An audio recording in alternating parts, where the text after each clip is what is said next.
Hemos visto una alineación lógica de cómo se establecen las políticas de salud por mandato constitucional. Un mandato que está establecido en la Constitución Política del Estado, y hemos dicho que la Constitución Política del Estado es la normativa jurídica por la cual nosotros tenemos en la cual se establecen los derechos y las obligaciones de todos los bolivianos. ¿Sí? Así tenemos derecho a la educación, derecho a la salud, derecho a un trabajo digno, a muchos aspectos. Y también tenemos nuestros deberes, ¿no? Nuestro deber es cumplir con las normas, cumplir con las leyes, cumplir con nuestros impuestos. Tenemos que cumplir con nuestros impuestos porque en base a nuestros impuestos va a existir la economía que nos va a devolver en base a servicios.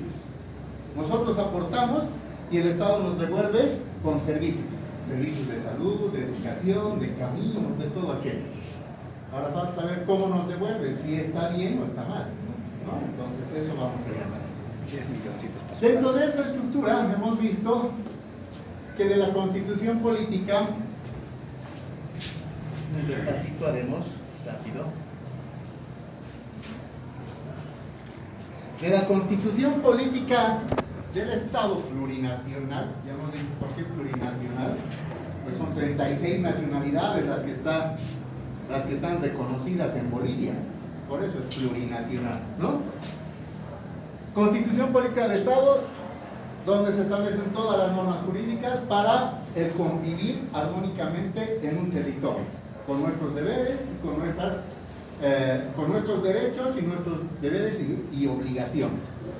De esta Constitución Política del Estado nace el Plan Nacional de Desarrollo, donde queremos establecer cómo país vamos a desarrollarnos, cómo vamos a crecer en economía, en producción, en educación, todos esos aspectos, ¿no? ¿Cómo queremos desarrollar?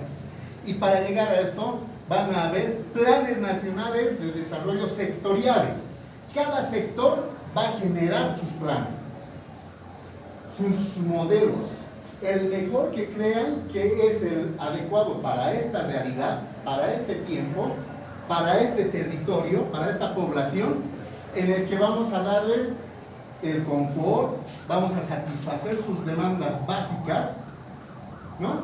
Y entre ellos, en el sector salud, se ha establecido un modelo de salud, que es el modelo de salud familiar, comunitaria e intercultural, ¿no? Dentro del paradigma que es el vivir bien. Si cumplimos todos esos aspectos de universalidad, de reciprocidad, de solidaridad, de todo aquello, sería el modelo ideal para poder satisfacer la demanda de salud para la población de Bolivia, ¿no? Entonces se ha establecido un modelo, pero también hemos dicho que para que funcione este modelo, lleguemos a los objetivos del plan de desarrollo y cumplamos con los mandatos constitucionales, tiene que haber algo que haga que esos objetivos y esas metas se cumplan. ¿Y cuál es ese aspecto principal? La voluntad política, el programa de gobierno del gobierno de turno.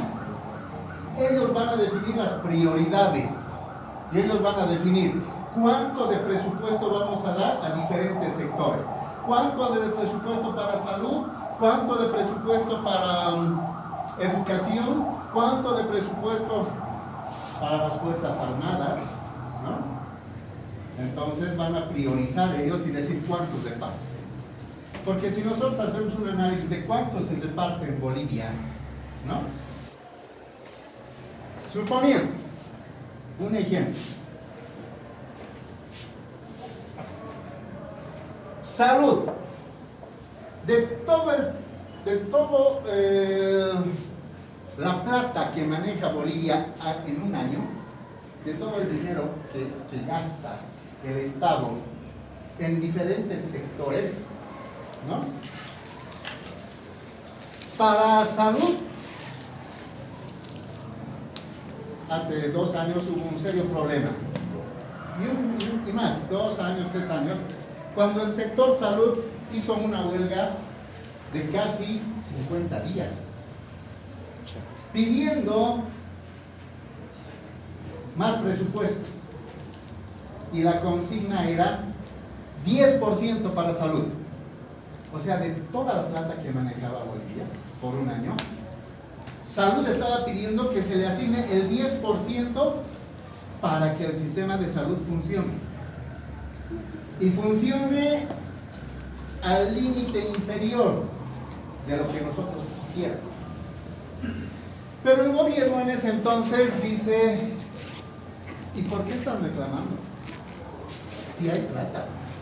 Y empezaron a explicar que hay plata de la coparticipación tributaria, hay plata de los impuestos de hidrocarburos, hay plata de un montón de discursos, un montón de explicaciones, que en algún momento nos dicen de que salud estaba recibiendo el 16%. Y todos, ¿no? ¿Y dónde está esa plata? 16% ¿y dónde está? Pero el discurso político nos hacía creer a toda la población que había esa plata, y los que estaban haciendo huelga eran los médicos porque eran flojos, ¿no? Y por eso decían, los médicos son unos flojos y vayan a trabajar. Una campaña en contra del sector, una campaña contra los médicos, ¿no? Por eso se trajeron a los médicos cubanos, entre comillas médicos, ¿no? Porque su formación no llega más allá de técnicos.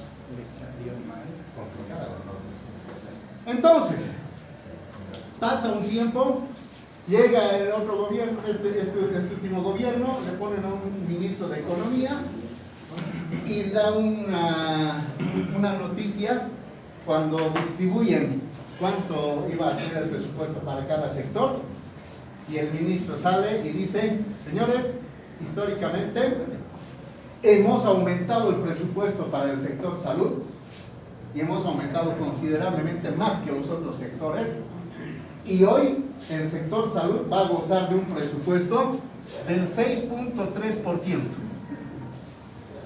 de todo el dinero que manejan hoy. O sea, ¿qué había pasado antes? Si nos habían dicho que era del 16, y aquí nos dicen recién de que históricamente nos están aumentando el presupuesto y ha llegado a 6.3%.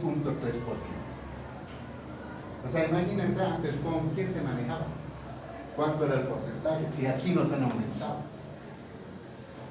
Educación, ¿cuánto maneja? 10%.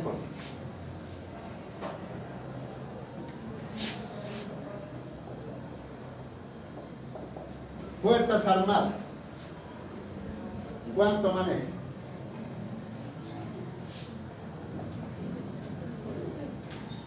17%. ¿Qué tal?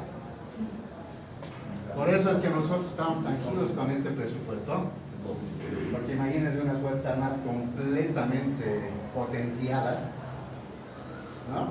Y creo que con este objetivo, con este presupuesto, el objetivo es que se cuiden los chilenos. Y 20% al champare. No. Y los paraguayos. Porque con todo este potenciamiento vamos a recuperar el mar. Vamos a recuperar el acre. Y vamos a recuperar el acre. A ver qué te he dicho. Perdimos Cochabamba. Porque después, cuidado, nos entremos del acre hasta Río de Janeiro, ¿no? Sí, Luego va a ser el carnaval. El carnaval. Vamos a ir a pasar carnaval en Río, ¿no? Y las guerrillas con las favelas En el ahí. Río Rocha. Morenada, Cuyaguada, toda carnaval del Río. Cuidado, Pero después de la guerra. Entonces vean, ¿cuál es la prioridad política? Ellos son los que van a definir cuánto. ¿Cuál es la prioridad? Obviamente 17% es alto, y es por eso que la policía, las Fuerzas Armadas, todo eso, como son instancias no deliberativas, sino que son instituciones que tienen que someterse, no. ¿Y por qué Cuña fue entonces en la presidencia? ¿Cómo se llama pues cuando?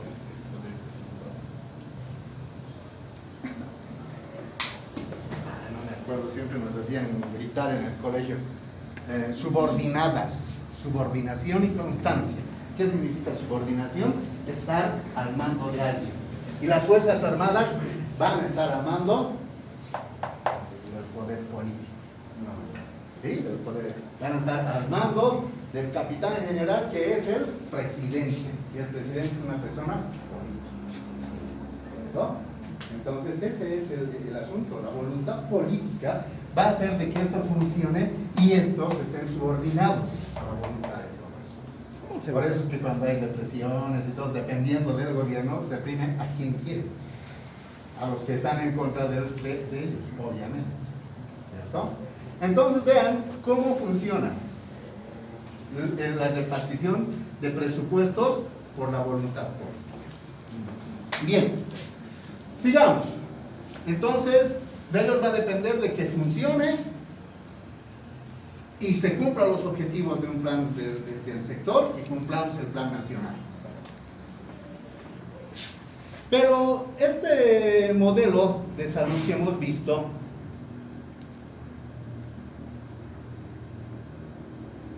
que está dentro del pilar que se llama Bolivia Digna, uno de los principales objetivos es el de erradicar la pobreza y la exclusión social. Que ya no hayan pobres, que se les dé trabajo, que tengan platita y no sé qué. Y la exclusión social, que todos los bolivianos, todas las bolivianas tengan el acceso al sistema de salud. En base a todos estos: patrón equitativo distributivo, ingresos de riqueza, ejercicio de la dignidad, programas de desarrollo. Todos son los programas que se establecen. Y en salud, para que se cumpla todo aquello, se han establecido 5 políticas de salud. El modelo de salud familiar comunitaria tiene 5 políticas. Dentro de ellos, política 1, Sistema Único, Intercultural y Comunitario de Salud. ¿Qué significa eso? Que no puede haber en nuestro territorio, en este país, 2 sistemas de salud. Un sistema de salud público, un sistema de salud privado, y cada uno por su lado, por su parte. No. Tiene que haber un solo sistema. Y en base a ese sistema, todos los componentes del sector salud, ya sea público, privado, de seguros, medicina tradicional, todos ellos tienen que alinearse a las políticas de salud. ¿Qué pretendemos? Superar toda forma de exclusión en salud y establecer estilos de vida saludables, hábitos saludables. Todos tienen que trabajar para ello. Todos los bolivianos tienen que tener acceso al sistema de salud, bajo una estrategia, que la estrategia se llama salud familiar comunitaria. ¿Sí? ¿Qué proyectos vamos a usar? Proyectos de extensión de coberturas. Tenemos que establecer más establecimientos de salud de primer nivel para que ellos sean los que capten a todas las personas, primero enfermas, y tengan la capacidad de solucionar su problema en el primer nivel de salud, al margen de hacer lo que ya sabemos, 80% del trabajo en promoción y prevención de salud, ¿no? Entonces son esos los proyectos, fortalecimiento de redes. ¿Y cómo vamos a medir todo este trabajo? Al final de todo ello, tenemos que ver que el 100% de la población tiene acceso. Vamos a hacer un estudio y decir de esta población cuántos acceden al sistema de salud. Y tenemos que llegar al 100%. ¿Eso qué significa? Que la primera opción de las personas para solucionar su problema de salud tiene que ser el sistema de salud, ya sea público, privado, o sea, no tiene que ser el jampiri, el huesero, el grupo, el chamán, no, tiene que ser el establecimiento de salud, ¿no? Y para eso tenemos que trabajar. Cuando lleguemos al 100% diremos hemos hecho un buen trabajo. Mientras no exista eso, seguimos trabajando.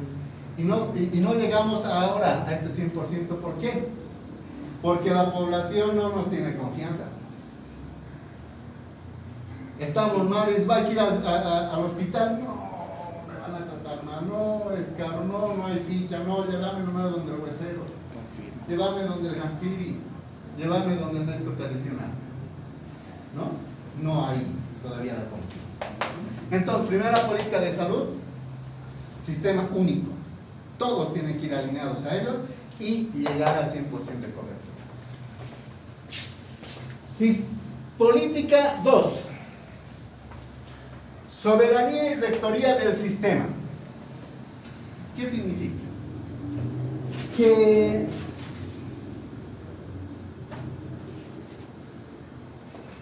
¿Qué entendemos por rectoría? Como la máxima autoridad, ¿cierto?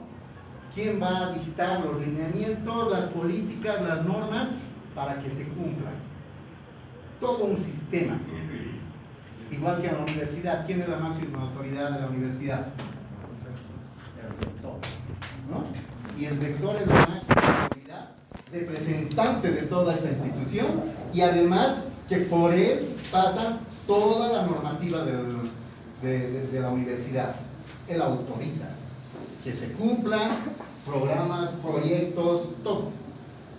De esa manera, en un país, también en el sector salud tiene que haber una máxima autoridad, y esa es el rector. ¿Quién es la máxima autoridad? ¿Quién? No, el Ministerio de Salud del sector.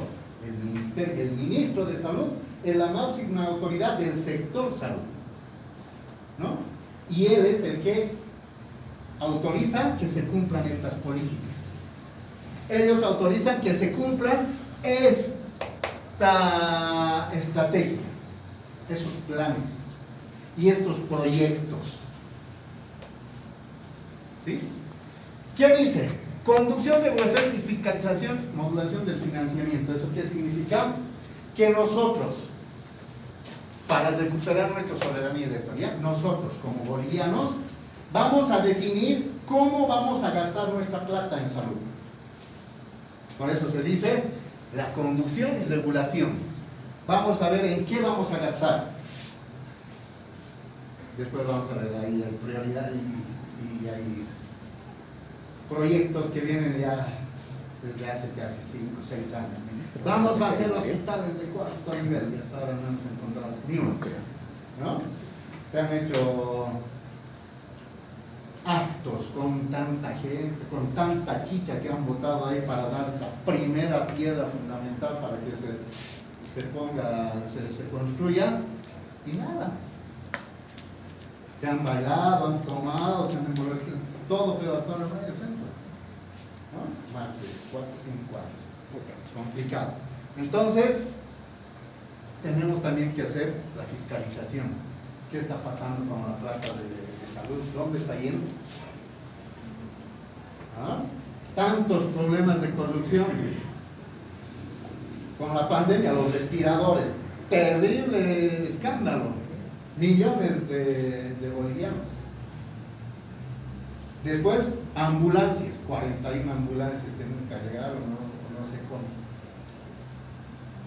Han fiscalizado, han hecho el seguimiento, y resulta que querían estar comprando ambulancia a medio uso, con empresas fantasmas. O sea, vean ustedes cómo se manejan las cosas a ese nivel. Entonces, nosotros tenemos que ser capaces de poder fiscalizar todo el manejo de salud. Luego hablamos de fortalecimiento de la capacidad de gestión. ¿Qué hemos dicho que es gestión? ¿Qué entendemos por gestión?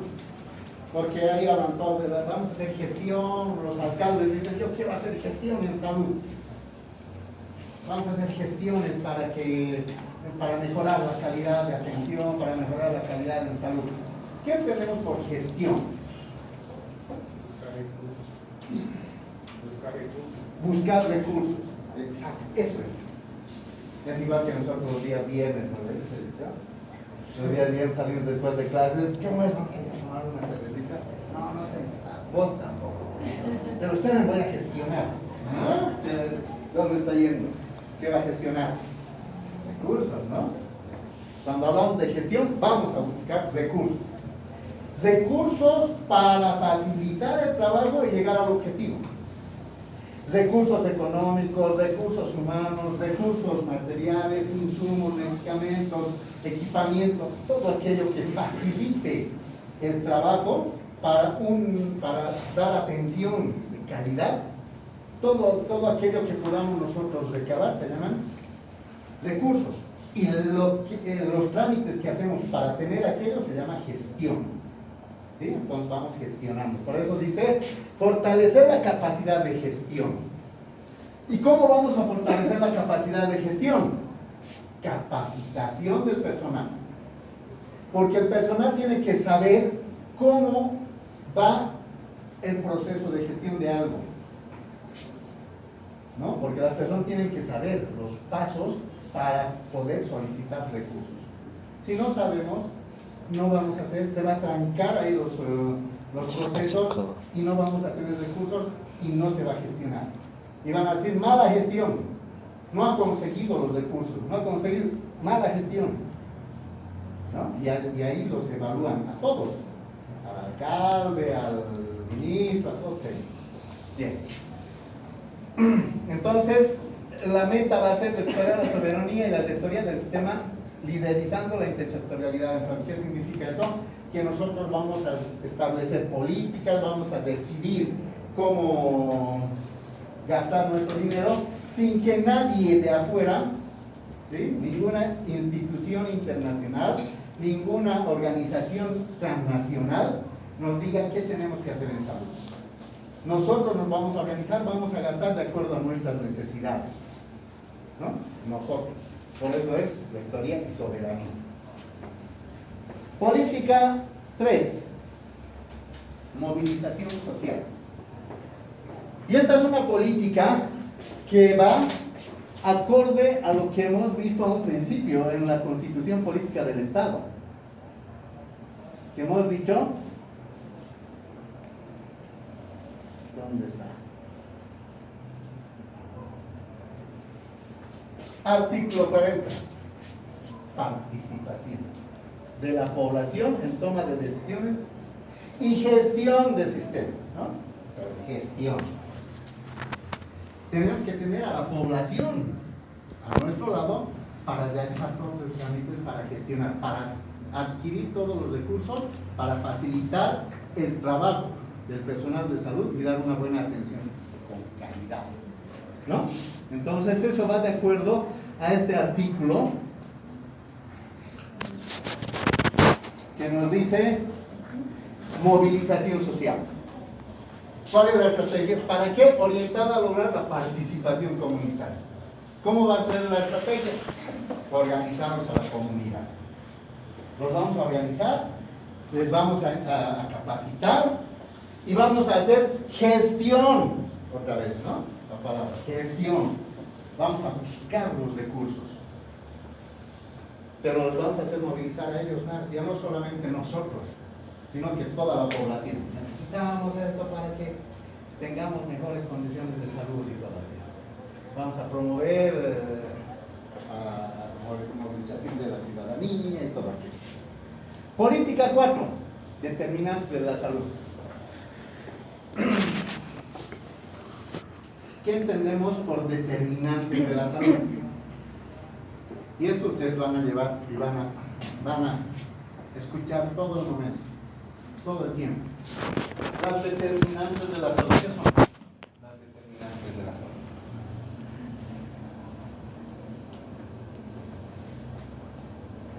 Son todos aquellos aspectos que van a tener una participación en mayor o menor grado en ese proceso de salud de enfermedad. Ya van a ser determinantes sociales, van a ser determinantes económicos, van a ser determinantes físicos, determinantes biológicos, ¿no? Todos aquellos, las que van a participar para establecer ese proceso de salud de enfermedad. Entonces, ¿qué tenemos que hacer con estas determinantes? ¿Cuál es la estrategia? Intersectorialidad. ¿Qué significa eso? Que nos vamos a involucrar a varios sectores, no solamente salud. Vamos a involucrar a varios sectores. Por ejemplo, educación. El sector educación tiene que ser un aliado y uno de los aliados importantes, porque con ellos vamos a poder replicar mucha información. ¿Por qué? Porque uno de los proyectos se llama promoción de la salud. ¿Y qué hemos dicho que es promoción de la salud? ¿Qué se hace en promoción de la salud? Información, educación, comunicación, capacitación.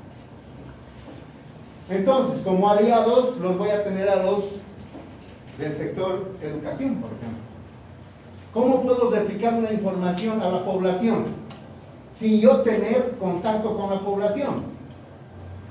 Los agarro a los maestros, ¿no? Les informo a los profesores, les educo y los capacito. Y les digo a ustedes, repliquen a sus alumnos. Y los profesores van a replicar esa información a sus alumnos y los alumnos van a replicar en su casa, ¿no? Entonces, todo lo que es promoción de la salud, información. Un sector. Otro sector puede ser el sector caminos. ¿Para qué? Para romper esa barrera que es la barrera geográfica. Accesibilidad a los establecimientos de salud. Hay una población que tiene un centro de salud cercano, pero que en época de lluvia hay un río. Y cuando llueve no deja pasar. Entonces, ¿qué tenemos que hacer? Ese sector tendrá que construir un puente, mejorar los caminos, hacer mejor las carreteras para llegar a los hospitales de segundo o tercer nivel. Entonces son sectores que los vamos a involucrar para romper esas barreras que existen. ¿Sí? Por eso se llama intersectorialidad, varios sectores que nos van a ayudar. Bien.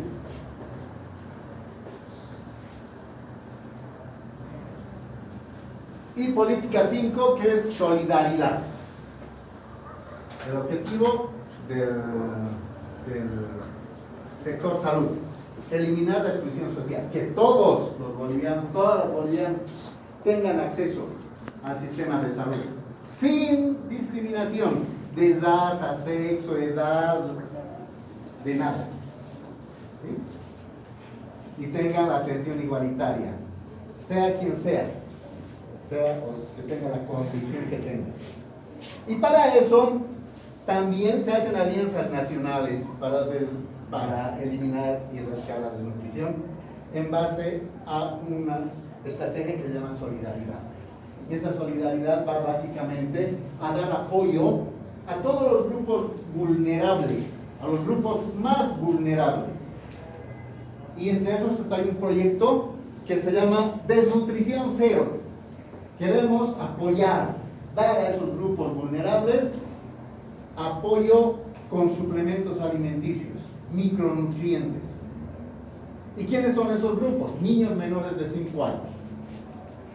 A los niños menores de 5 años se les da suplemento alimenticio, chispitas nutricionales, nutribebés, sulfato ferroso, aceite vitaminado.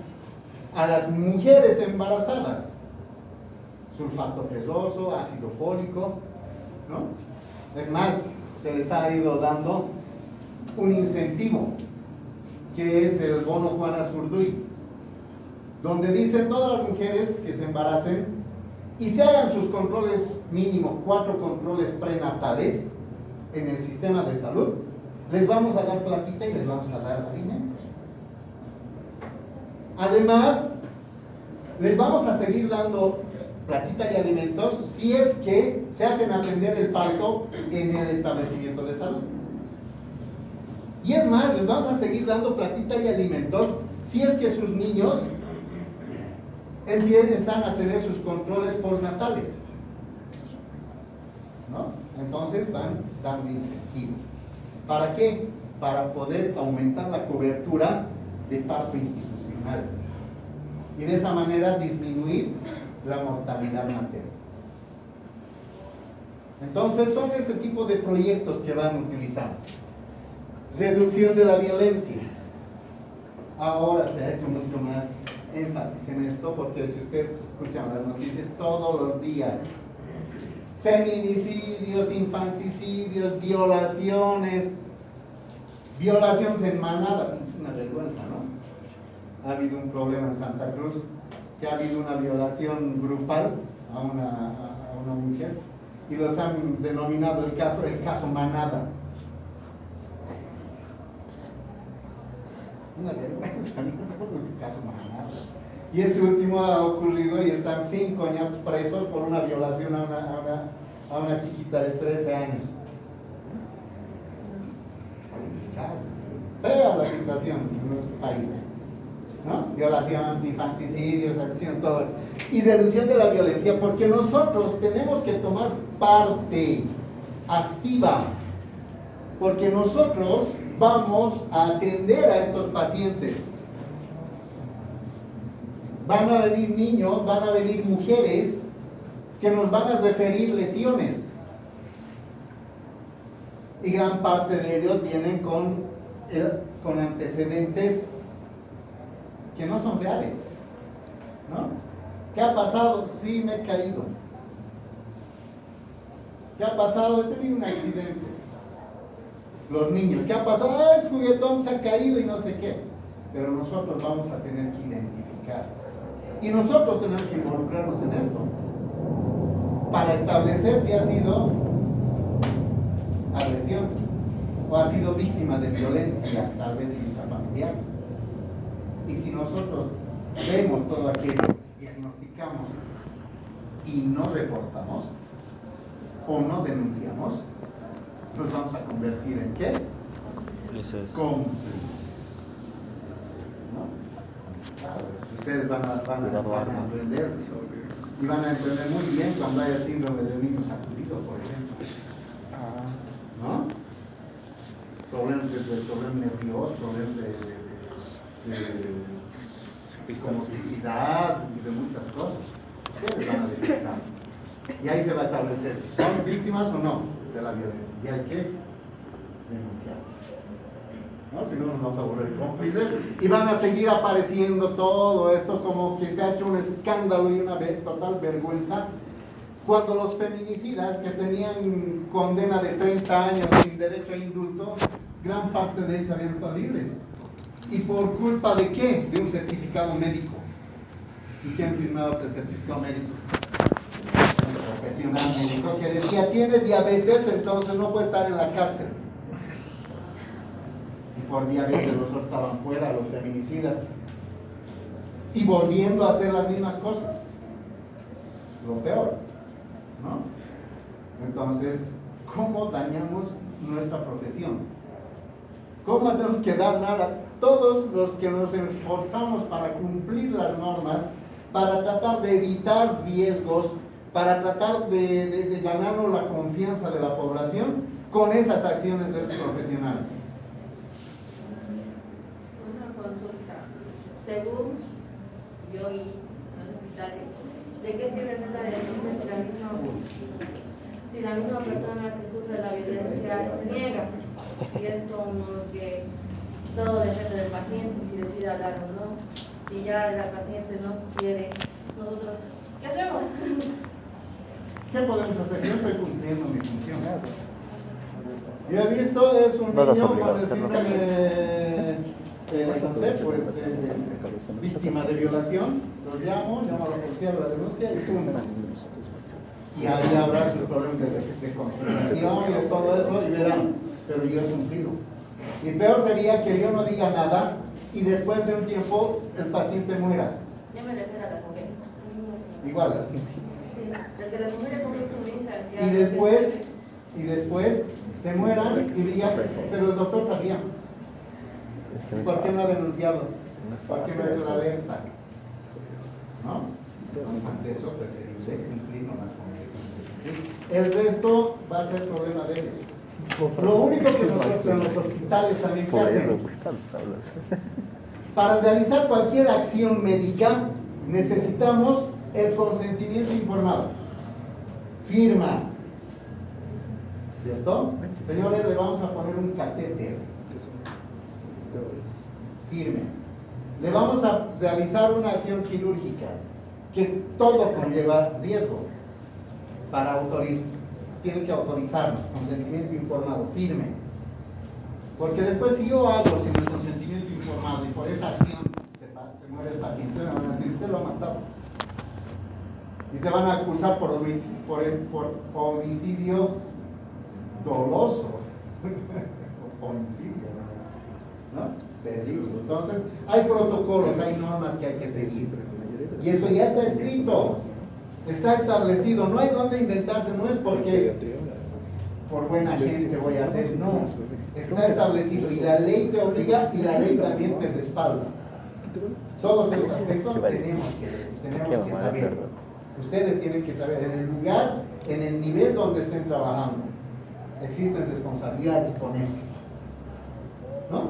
También hay otros que hay que integrarlos a las personas con capacidades especiales. Por eso es que ha salido una ley en Bolivia que todas las instituciones tienen que tener dentro de su planilla de personal un 2% de personas con capacidades especiales. Tiene que existir. Si tengo un personal de 100 personas, 100 planilla, en mi planilla 100 personas a las que pago, 2 de ellos tienen que tener capacidades especiales porque los estamos incluyendo, integrando al trabajo. ¿No? Eso está por ley también. Bien, entonces esas son las 5 políticas en las que está basada el modelo de salud familiar común. Bien. Preguntas. Gracias por su atención. Vamos a hacer un break, doctor. ¿Qué? Un break. Un break. No. Han tenido una semana de break. No. Ojalá hubiera sido un break, doctor. Vamos al snack 2 break. breaks, Doc, entonces. Yo te voy a poner hacia dormir, doctor. A ver. Hemos visto que el sistema de salud está conformado por subsectores. Subsector privado, subsector público y todo ello. Lo que vamos a ver va a ser el seguro de salud pública, que se denomina bajo el modelo no contributivo. ¿Por qué no contributivo? Porque este sistema de salud tiene la obligación de atender a todas las personas que no pertenecen a los seguros de salud a corto plazo.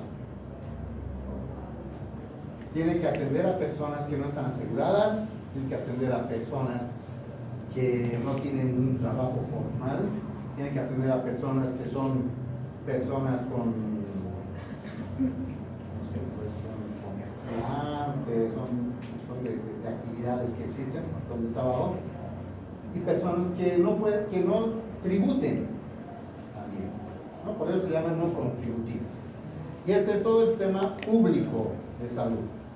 Dentro de los sistemas públicos están todos los establecimientos de salud pertenecientes al Servicio Departamental de Salud, ¿no? Como es el Viedma, el Hospital México, el Solomon Rey, por estos lados el Centro de Salud del Hospital del Norte, el Hospital del Sur, todos esos establecimientos de salud son públicos y no contributivos. Bien, a ver. Es no contributivo porque para la ejecución y financiamiento no depende del beneficiario. ¿Eso qué significa? Que si yo me voy a atender, no es necesario que yo haya tenido que pagar o asegurarme a ese centro. No aporto nada. el Estado es el que me va a financiar todo aquello. Depende de una política estatal de principio de universalidad. El sistema de salud familiar comunitaria tiene como principio la universalidad. ¿Eso qué significa? Que tenemos que atender absolutamente a todos.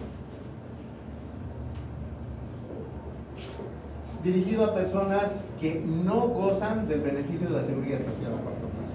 ¿Qué es la seguridad a corto plazo? Son las cajas de salud. Son seguros que, todas las empresas formales, cuando contratan a sus trabajadores, tienen la obligación de asegurarles a un seguro de salud, donde el trabajador paga un 5% de su salario y la parte patronal, que es la empresa, paga el otro 5% y hacen un aporte del 10% para salud. Y esos aportes hacen que ese seguro de salud, en el momento que uno requiera, vaya y le brinden el servicio.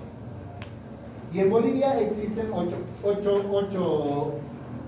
seguros, 8 cajas. Dentro de ellos, el más grande es la Caja Nacional de Salud, que atiende casi al 80% de todos los asegurados.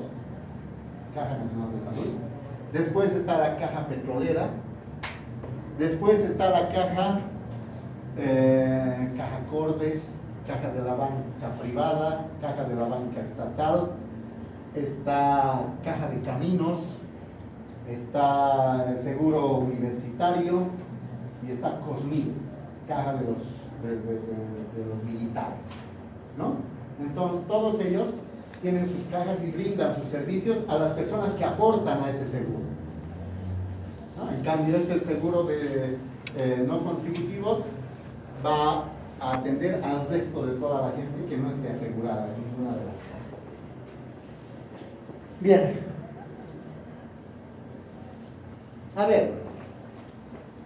Algunos antecedentes de cómo se ha ido forjando la salud pública en Bolivia. Dice que en el año 1956 empiezan los seguros de salud en Bolivia, la seguridad. Entonces dicen ahí, ¿qué vamos a hacer para nuestra población? Nosotros como Estado, como gobierno, ¿qué vamos a hacer? ¿Cómo se va a curar la gente? Entonces estableceremos un sistema donde vamos a tratar de satisfacer la demanda de salud a todos aquellos. Y además de eso, vamos a crear programas de salud y algunos que sirvan como subsidios. ¿Qué son los subsidios? Son algunos paquetes en los que se les entrega algunos recursos a algunos grupos etarios. Principalmente hablaron de subsidios a todas aquellas personas embarazadas. Se les va a dar un suplemento alimenticio. Antes se les daba hasta ajuar, se llamaba. ¿Saben qué era el ajuar? Era un conjunto de ropa para el momento del parto y para la atención al recién nacido. Se les daba unas frazadillas, se les daba un montón de cositas, ¿no? Para cuando nazca la bobita, toda una ropa. Y después se les daba alimentación. Eso eran los subsidios. Y en otros casos les daban plata, ¿no? En los años 70 van viendo de que ya empezaron a existir las vacunas. Y las vacunas como una medida de prevención. Que también está, que teníamos que estar a la par del resto de los países del mundo, porque ya habían formas de prevenir enfermedades prevalentes. Entonces, empiezan a existir las políticas y empiezan a construir centros de salud, centros populares de salud, y van construyendo en diferentes sectores, en lugares más alejados, para tener mayor cobertura, para captar más gente y para empezar a vacunar. Porque en base a esta vacunación hemos logrado erradicar enfermedades y hasta ahora estamos logrando controlar otras enfermedades. Hemos erradicado la viruela gracias a las vacunas, ¿no? Entonces ya no tenemos viruela y no existía viruela en el mundo. Ahora parecido a eso, ¿no?